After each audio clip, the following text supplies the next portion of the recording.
I'm motivated by fear. Fear. You know, Fear of what? fear of fear. I hate being scared to do something. It's very simple.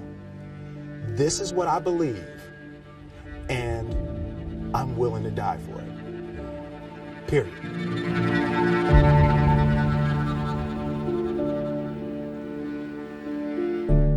I always wanted to fight to try to prove myself, but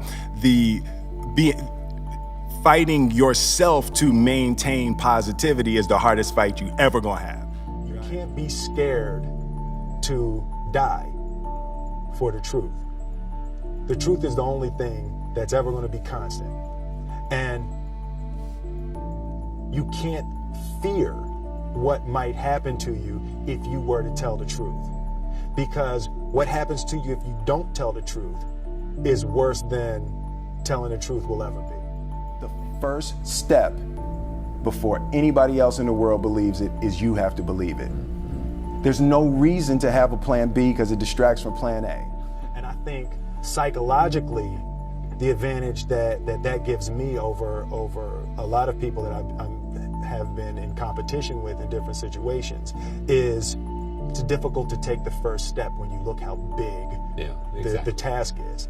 The task is never huge to me. It's always one brick. I believe, and I learned very young. From parents? From my parents, absolutely.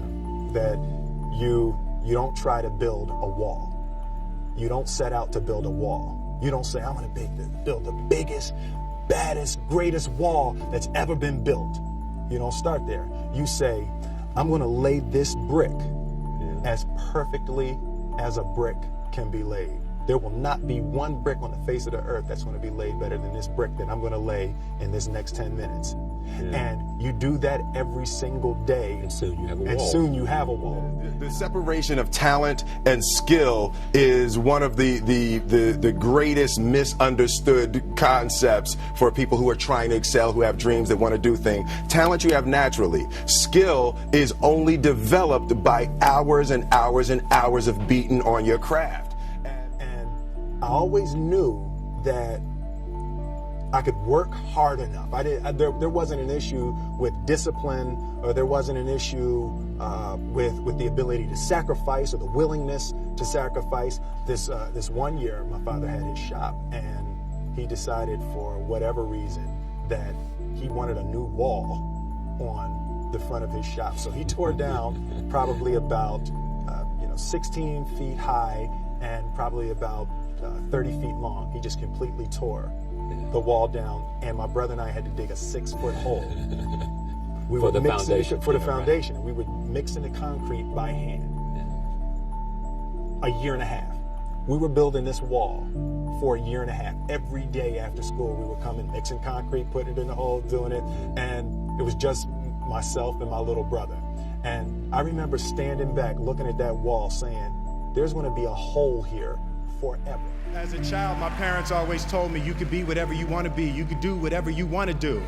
And you know, that office, that position, the highest office on the face of the earth, it was something I heard my parents saying it, but I didn't totally believe it. Yet I went out in the world and I carried myself and I held my head high and I stood there and I looked people in their eyes and I talked to people as if I was deserving of everything that this planet has to offer. So I really want to say to children out there and to people who are watching, Confucius said one time, he who says he can and he who says he can't are both usually right.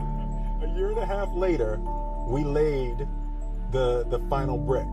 And my father stood back with my brother and I know he planned this. He says he didn't, but I know he had been planning this and writing this for his for the past 2 years. But we stood back, we looked at the wall, and he looked at me and my brother and said, "Now, don't y'all never tell me that you can't do something," and walked into the shop. Having the opportunity to study greatness. And anytime you have that opportunity, there's certain intricacies that will make clear who you are.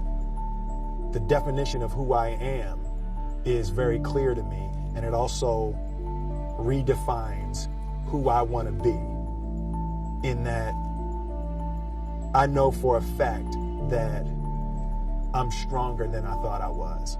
You know, you can't help but ask yourself the question, what would I do if I was in Muhammad Ali's shoes? I enjoy connecting with people and ideas, and you know, I have a mission statement. So every year for probably the past 10 years, I've worked out a mission statement for myself.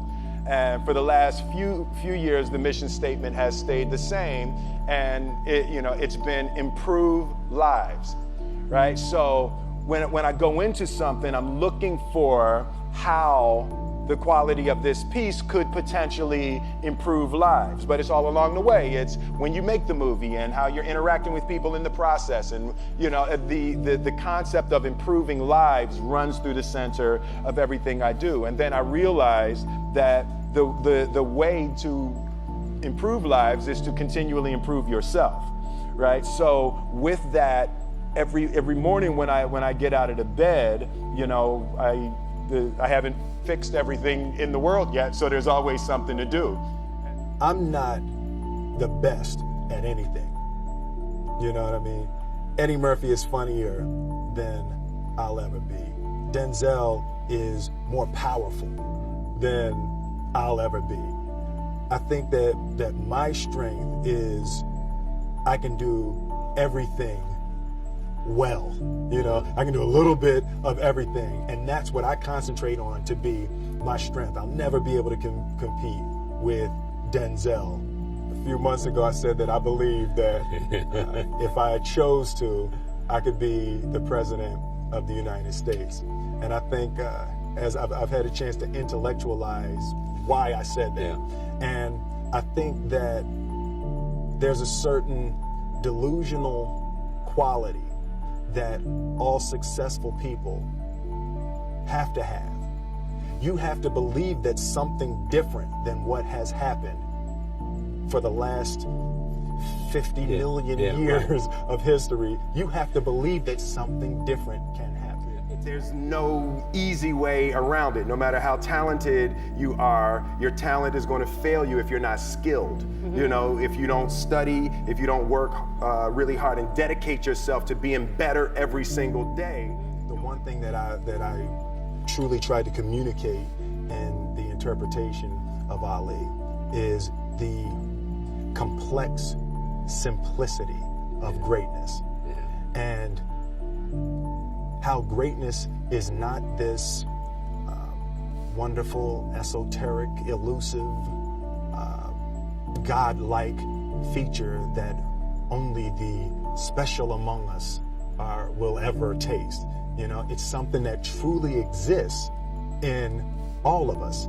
I hated being scared, that I didn't want to even take the meeting.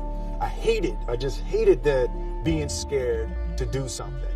And I think what developed in my early days was the attitude that I started attacking things that I was scared of. Loss is bound to joy. Like pain and suffering are bound to joy.